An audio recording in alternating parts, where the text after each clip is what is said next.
이항영의 월가요도 함께합니다. MTN 이항영 의원 나오셨습니다. 안녕하십니까? 네, 안녕하세요. 예, 오늘의 인사이트 열어보겠습니다. 미국의 증시 투자 타이밍이 중요하지 않은 이유. 네, 오늘 인사이트는요. 미국 투자의 시선은 한국 시장 투자와 다르게 알려지고 있습니다. 그 부분을 항상 강조하는데 월가에 대해서는 미국 투자하시는 분들을 위해서 한국 시장과 다르게 가져가야 할 가이드를 제시하고 있는데 오늘은 이 부분이네요. 네, 한국 주식 투자를 계속 하시다가 이제 미국 주식을 처음 하시는 분들이 가장 먼저 하는 질문 혹은 고민은 계속 보면서 매매를 해야 되는데 밤중에 하잖아요. 우리 시간으로 보면. 그러다 보니 잠잘 시간도 부족하고 그 다음날 생활도 쉽지 않다. 뭐 이런 얘기를 많이 하는데요. 그것은 계속해서 매매에 대한 관점이죠. 단기적으로 좀 샀다 팔았다 하고 주식을 좀 싸게 사고 비싸게 팔려는 소위 이제 영어로 하면 타이밍이라고 그러는데 그 타이밍에 대한 노력을 엄청 많이 하고 있는데 실제로 미국 시장은 장기적으로 보면 그 타이밍에 대한 효과가 거의 없었다라는 그런 얘기를 실증적으로 오늘 설명을 좀 한번 드려볼까 합니다. 제가 얘기하는 것이 아니라 오늘의 모든 자료는 찰스 수업에서 발표한 자료를 갖고 인용을 해드리겠는데요. 찰스 수업에서 한 얘기입니다. 미국 주식 투자에서 필요한 것은 타이밍이 아니라 결국 타임이다. 시간이 필요할 뿐이다라는 얘기를 하고 있는데요. 구체적으로 2003년부터 2022년까지 20년 동안의 S&P 500의 궤적을 살펴보고 투자에 대한 시뮬레이션을 해본 겁니다. 모든 가정은 똑같습니다. 4개 그룹, 정확히 보면 5개 그룹이 되겠는데요. 모두 매년요, $2,000씩을 새로 돈을 줍니다. 그러면 $2,000씩을 매년 20년에 걸쳐서 투자했을 경우 어떤 결과가 나냐는 것인데요. 첫 번째 그룹은 정말 운이 좋은 사람입니다. 그래서 1년 중에 가장 싼 날 $2,000를 한 번에 투자해서 20년 동안 갖고 가는 결과가 되겠고요. 두 번째 그룹은 그런 거 신경 쓰지 않고 그냥 1월 첫날, 첫 거래일 날 바로 샀을 경우에 20년 후의 결과를 보겠고요. 3그룹은 진짜 운이 없는 사람이죠. 그래서 사긴 샀는데 그 해에 가장 비싼 날 주식을 샀을 경우가 있겠고요. 4그룹은 주식은 항상 보기만 하고 이제 걱정만 하는 분 있잖아요. 그래서 이거 겁이 난다 하면서 계속해서 흔히 얘기해서 미국 채권에만 투자한 사람들의 결과가 되겠습니다. 예. 그럼 20년 후의 결과를 보겠는데 1그룹은 역시 그 해에 가장 싸게 산 사람이 돈을 많이 벌었죠. $17만 3천 벌었고요.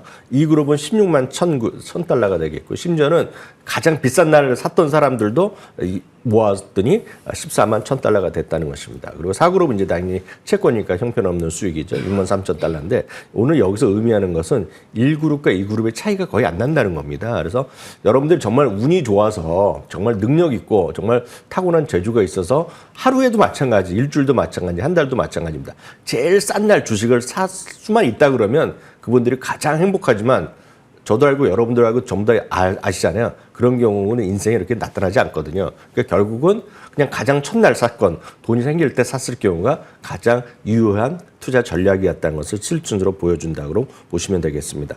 그런 관점에서 찰스 수업은 그런 관점에서 어떤 것이 가장 좋으냐. DCA를 얘기하고 있습니다.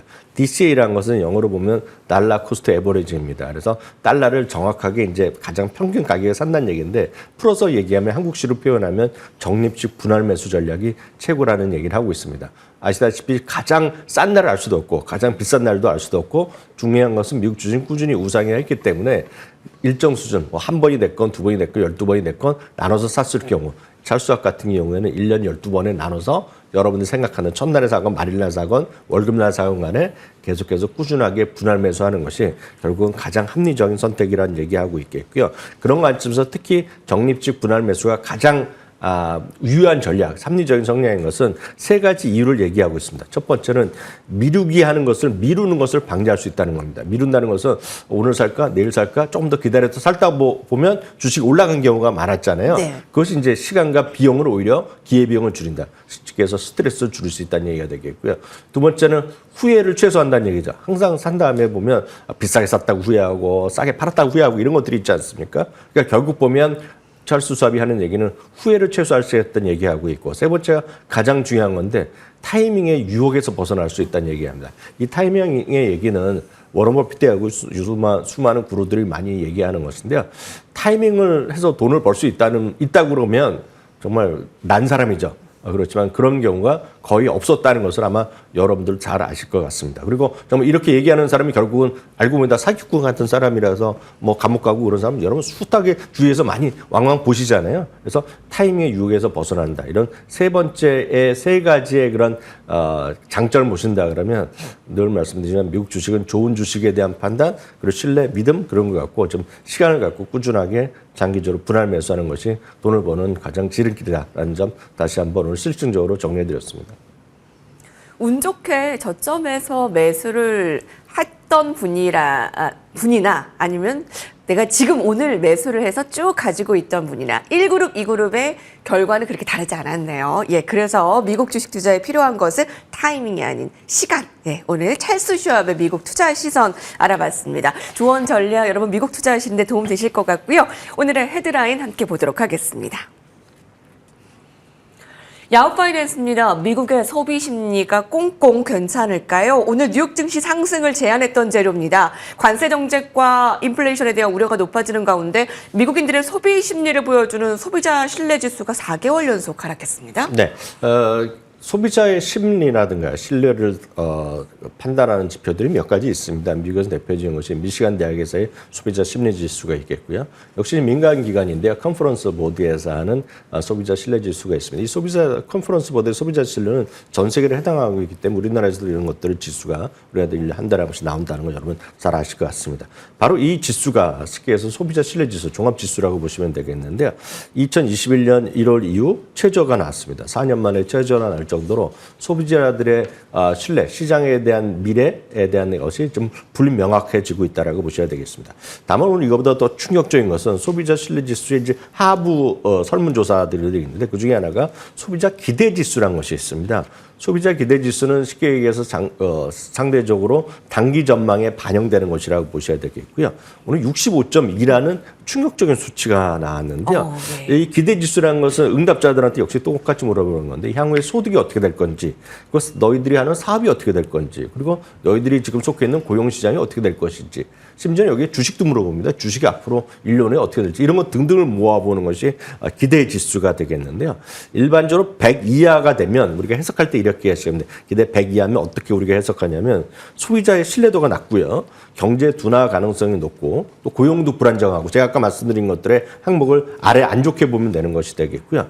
지출, 특히 소비자 지출도 좀 줄어들 것이라고 얘기하는 것이 되겠는데요. 특히 이제 100이 기준점인데 오늘 60대가 나왔지 않습니까? 특히 70 이하가 나왔기 때문에 오늘 충격적인데 70 이하가 되면 심각한 경제 우려 그리고 불황이 우려된다라고 해석할 수 있다는 수치가 나왔습니다. 그렇기 때문에 시장 전체적으로 주가의 어떤 추가적인 상승을 제한한 물론 그나마 오늘 그래도 S&P 500 강보합으로 끝났죠. 네. 나스닥은 0.3% 올라가서 3일 연속 올라갔지만 그나마 추가 상승을 좀 제한하는 효과라고 보셔야 되겠고 그럼 이런 것들이 왜 일어나냐? 다들 아시겠지만 결국은 트럼프발 관세 전쟁 그리고 그에 따른 불확실성이 기업이면 기업, 개인이면 개인에게 모두 몰려있다라고 일단 이해하시면 되겠습니다. 추가 상승은 제한했지만 미국 증시 그래도 급락으로 나타나진 않았습니다. 굉장히 이 소비 심리가 급감, 최악의 수준으로 나왔는데도 불구하고 뉴욕 증시가 좀 잘 버텼다라는 얘기고요. 4개월 연속의 소비 심리의 약세, 소비자 기대 지수는 12년 만에 휴저치인데 아마 계속 팔로우 해볼 필요 있어 보입니다. 자, 다음 헤드라인 이어가 보시죠. 블룸버그에서 제시했습니다. 288불이 2,600불, 288불이요. 오늘 테슬라의 종가입니다. 테슬라의 이 숫자를 5년 내에 볼 수 있다고요. 아니 5년 내에 10배면 지금부터 아주 분주하게 뛰어야 될 것 같거든요. 그럼 평균 1년에 2배씩? 이게 뭐 가능한가요? 뭐 가능하고 불가능한 거를 우리가 뭐 판단할 수 없었죠. 다만 5년 전에 일단 캐시우드, 오늘 얘기하는 거는 캐시우드가 얘기한 거가 되겠는데요.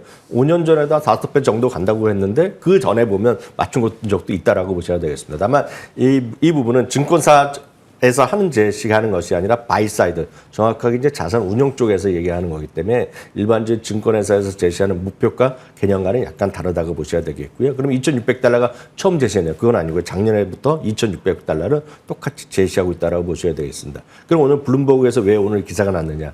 블룸버그 TV랑 오늘 인터뷰를 하면서 최근에 테슬라의 주가 부진, 그리고 판매 부진, 그리고 향후의 전망에 대해서 의견을 냈고 그에 대한 인터뷰 내용이 오늘 실렸다라고 보셔야 되겠습니다. 그래서 조금 더 자세한 거 원문 알고 싶으신 분은 유튜브에도 지금 블룸버그 TV 인터뷰가 캐시우드 영상이 있을 테니까 여러분은 관심 있으시면 보시면 되겠고요. 네.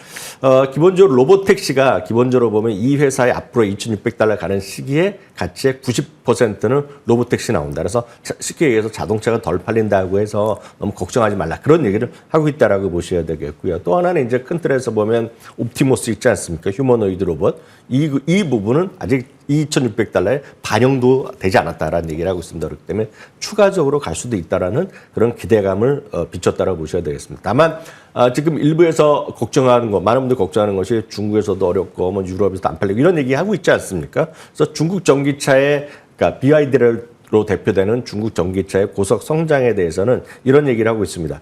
심지어는 중국에서 실패하더라도 테슬라의 주식에는 단기적 타격에 불과하다는 얘기하고 있겠고 그렇게 심지어 중국이 어려워진다 하더라도 자신이 생각하는 $2,600 목표가는 변함이 없다는 얘기를 하고 있습니다.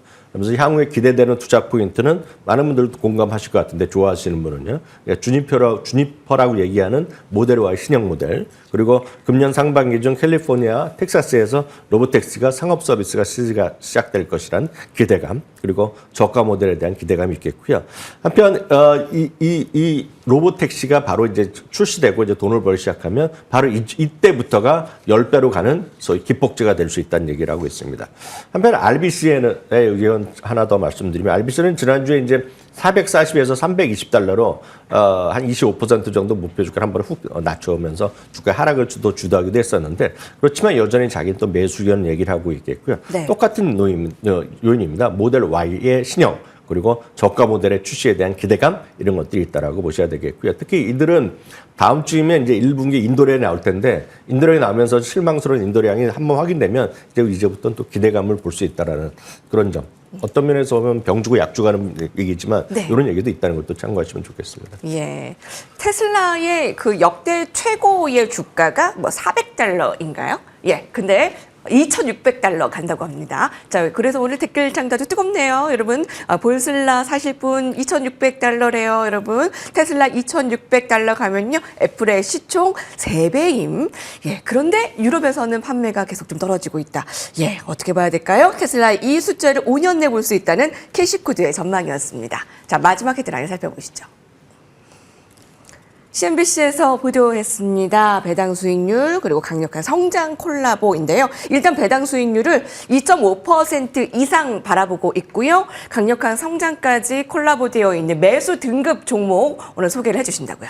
네, 기본적으로 이제 많은 분들이 이제 쉽게 얘기해서 이렇게 이해하시면 되겠습니다. 테슬라라든가 엔비디아 그리고 팔란티어 이런 거 좋아하시는 분들에게는 이런 분들에는 아무리 말씀드리더라도 그분들의 귀에 안 들어오는 소리가 있습니다. 바로 배당주나 가치주 이런 거에 대한 것들이 들어오지가 않습니다. 그렇지만 늘 말씀드린 이런 것들을 충분히 갖고 포트폴리오를 구성하셔야지 시장에서의 변동성에서 자유롭다라고 이해하실 수 있겠는데 그런 관점에서 골드만삭스가 그런 얘기를 하는 겁니다. 관세 전쟁으로 야기된 불확실성 그런 것들이 불확실성이 고조되는 미국 주식 시장에서는 방어적 스탠스를 좀 갖고 갈 필요가 있다는 얘기를 하고 있습니다. 그런 관점에서 저변동성 주식, 변동성이라서 여기서 일반적으로 얘기하는 것은 베타가 낮은 겁니다. 베타라는 것은 지수보다 움직임이 적은 거를 우리 베타 값이 낮다고 얘기하고 있는데 여러 번 설명드린 바가 있습니다. 그리고 배당주 포트폴리오를 좀 비중을 늘릴 필요가 있다는 얘기하고 있습니다. 그러면서 구체적인 기준은 있습니다. 많은 분들이 배당주, 어떤 배당주 얘기하면 배당을 주는 것이 다 배당주야. 뭐 그럴 수도 있겠지만 구체적인 얘기를 해야지 말이 통하는 거거든요, 서로요. 주당 이익이라든가 주당 배당금, 순연금 흐름이 향후 2년간 최소 5% 상승. 바로 이런 것들도 계속해서 연평균 5% 늘어나겠고요. 최소 배당 수익률은 2.5% 이상 주식들을 한 7, 8종목을 제시하고 있는데요. 그중에서 펩시코라든가 머크 제약사죠. 그리고 넥스트라 에너지 유틸리티 회사 작년에 워낙 핫했던 것들인데 이런 것들에 대한 관심이 필요하다는 생각을 다시 한번 골드만삭스가 전하고 있습니다. 이학용 위원님과 함께했습니다. 감사합니다.